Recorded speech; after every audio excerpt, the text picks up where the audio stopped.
Can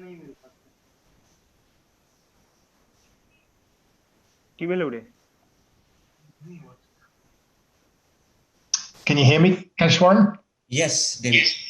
Yeah, that's great. Look, first of all, let me say thank you very much for inviting me to talk today. It's been fantastic listening to the other speakers. I've already feel like I've learned a lot. I've worked with 5G probably for 5 years now, and it was only from Hanan I learned it was actually 𝗬𝗵 2020. So there you go. Just 10 seconds on myself. I head up the Ericsson's network team here in Australia and New Zealand. I've been with Ericsson for about 10 or 12 years. Like Rory before me, I also sit on the Australian version of the Australian federal government 5G advisory board. So I'm involved a lot in looking at how 5G will disrupt and enable various industry segments. So really interesting to listen to what he was talking about, and indeed what Rudy was talking about then. Right, very quickly, this is what I'm going to talk about today. Just very quickly, 5G state of play, a little bit about on consumer expectations, the early operator launch experience, what's been happening to date, and what I guess the topic of this is really around how mobile operators are packaging 5G. We're about a year into where some of the early adopters have launched 5G. In Australia, we launched 5G about 14 months ago now. Telstra was the first operator in the Southern Hemisphere.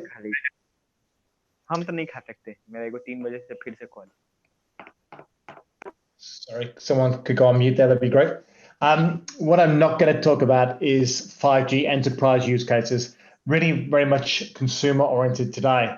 Now, I actually see 5G really as pretty much more an enterprise type technology. It really was designed probably to connect things rather than connecting people. But today I really want to focus on the consumer experience. So really, where are we from a 5G state of play? Well, in the top line in white, as of March earlier this year, we saw about 67 operators had actually launched 5G. But in the yellow underneath, you'll see by 2025, we're predicting there'll be 400, which is a huge increase. The share of mobile data traffic was around about less than 1%. We're saying by 2025, it'll already be 45%.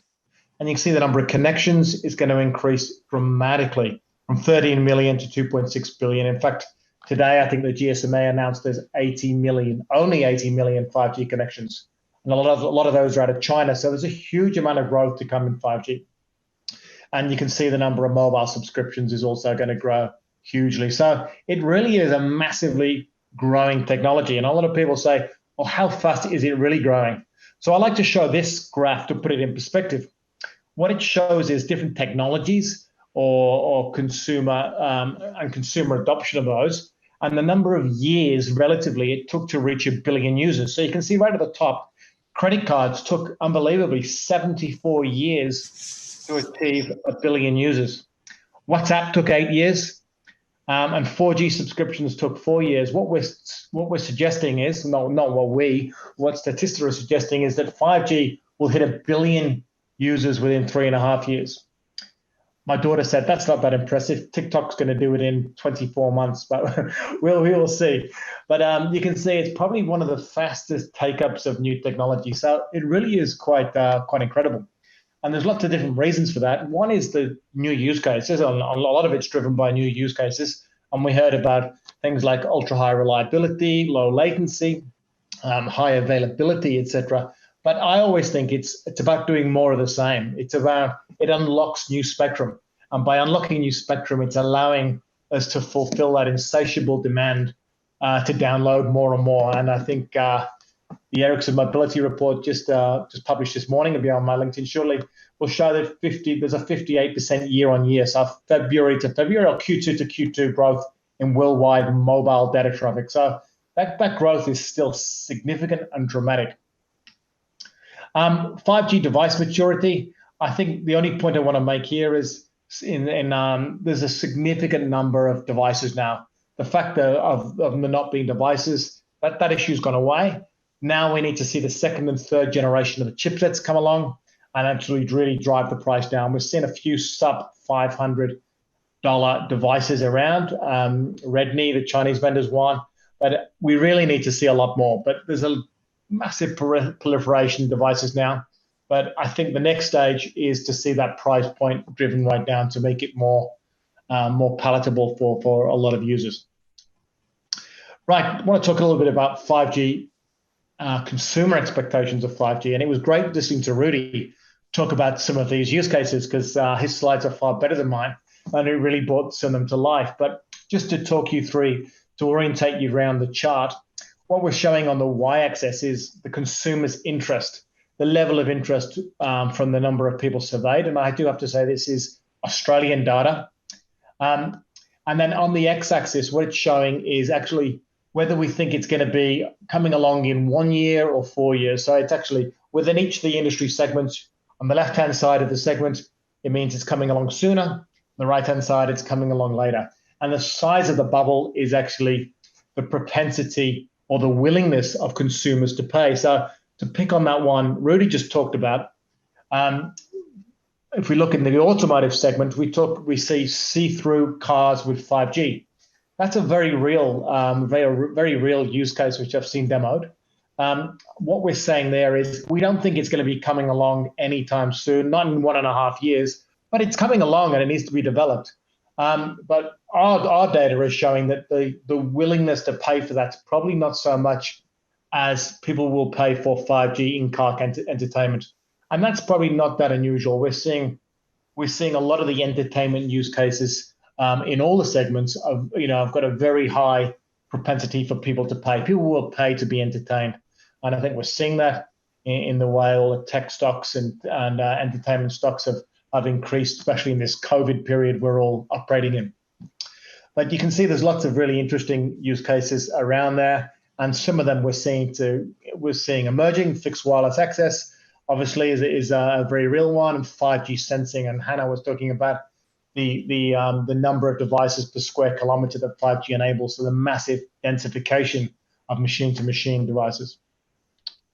I just slipped this one in because Rudy was actually talking about it. This is actually a use case that Telstra, our big operator here in Australia, has just launched. It's a augmented reality, and it's over 5G. This is for Australian rules footy or football, and you can literally pull up player statistics, and it can be a companion device while you're watching the game on the TV, just like Rudy showed, and it sort of augments the experience, and that's all delivered over 5G, and it can be done, of course, with a degree of mobility as well, which is what makes it particularly valuable.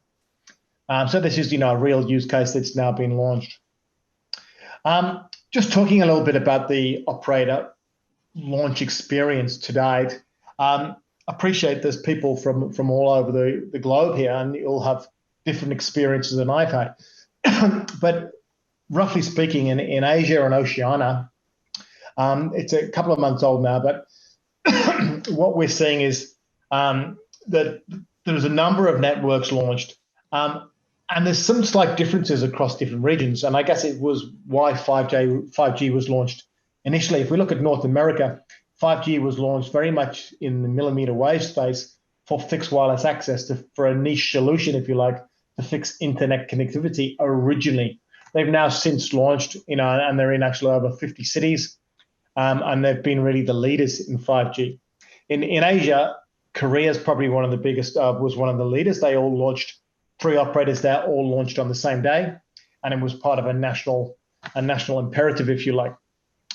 I'll talk a little bit about the data usage in a minute, but what's interesting in Asia is they've launched with often a companion device, an AR or a VR headset, and specific applications. So they've launched ready to go with 5G off-the-shelf applications and use cases, where in other markets they haven't tended to do that. It's all been about speed and just doing more of the same. Europe's probably a bit of a hybrid of the two. There's quite a large number of networks now launched in Europe, and Swisscom is probably the most interesting from our perspective, not because it's an Ericsson built network, but because they launched with almost national coverage overnight. And if anyone's been to Switzerland, they'll know it's an extremely complex geography to build, just from the number of mountains and the number of tunnels in that country. So it was really quite technical achievement to launch 5G.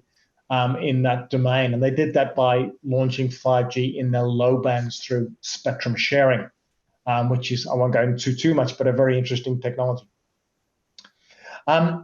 So I guess the million-dollar question, which all operators are asking themselves, is will 5G allow them to increase ARPU? Will it support the investment needed by the operators to roll out 5G? And I think the honest answer is, from a consumer perspective, the jury's still out. I think they need to roll it out for a whole host of other reasons, not least to unlock new spectrum. Otherwise, the 4G LTE bands are going to get clogged. But what we are seeing is that 5G is being offered typically in the highest bands of the plans. So I'm not sure which operator this one is from, but what it's really highlighting is in the lower tier bands, the 5G is being offered as an access trial, but in the higher value bands, it's being bundled in. And I think there's various different options that operators are using, different strategies. So some of them are offering 5G with unlimited offerings, and that's SKT in Korea, KT, Verizon, EE in the UK. In some operators, it's only been offered at the highest speed tiers. Swisscom, Eliza, and Vodafone are examples of those. And in other ones, it's being offered with exclusive content. And we talked about that in the UK and Korea with AR content being added in, and that's what Rudy was demonstrating earlier. So, and then finally, some operators are using it as an opportunity to refresh all their plans and segment their customers in a different way. But whether they'll be sustainable or 5G will just be a table stakes type technology where you just have to have it to be able to participate in a market, I think only time will tell. I did want to show this graph just quickly. This is real data from the Korean regulator, and it's actually showing two operators there. It's actually showing you SK Data and Korea Mobile, actually showing you the actual increase in data usage from a 4G customer to a 5G. And you can actually see it's actually going up almost a factor of 3, more than 3 actually, with SK Telecom. So it's actually just showing you the amount of extra data that the 5G device is actually consuming is quite phenomenal.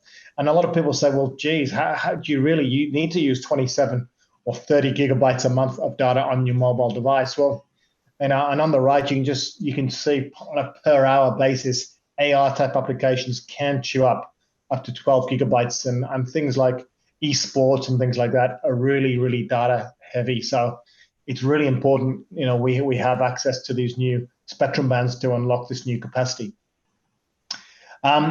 In Korea, incidentally, they have managed to arrest an ARPU decline. So I like to show my operator customers this chart, but I think it's probably one of very few, if we're really honest. And not many have actually been able to demonstrate a significant uplift in ARPU like these guys have. But it's really impressive what they've managed to achieve. And they've done that by charging a premium for the 5G. Finally, just want to talk about this is actually my last slide. Just want to show you about some of the levers operators have to bundle. We've mentioned a few of them, but some of them are sort of bundling 5G just with an unlimited plan. I think that's quite dangerous for operators to do that because it's putting an extra load on the network, and I think ultimately it will probably force a substitution from fixed broadband to fixed wireless access. Some people are just bundling it with higher speed tiers. Some are bundling it with entertainment. Some are putting companion devices along there. We talked about AR and VR, etc. So lots and lots of really interesting marketing tools, if you like, which are being employed. I think it'll be quite interesting to see in the next 12 months to see what are the most successful from around the world and how operators are managing to monetize 5G. But I started this presentation by saying, my personal opinion is 5G will be more interesting for enterprises and how they can use the 5G as a platform for innovation. And I think what operators will see more of is we'll see operators exposing some of the network functions through SCEF and NEF, and then people sort of hooking into that and integrating a 5G network capability into their existing, what I call OT platforms, their operational technology platforms within factories for Industry 4.0, and just smart manufacturing, etc., and automation and integrated transport systems, etc. So I think we're in for a really exciting period, but I think we're right at the beginning of the 5G journey, and there's a long way to go. So thank you very much.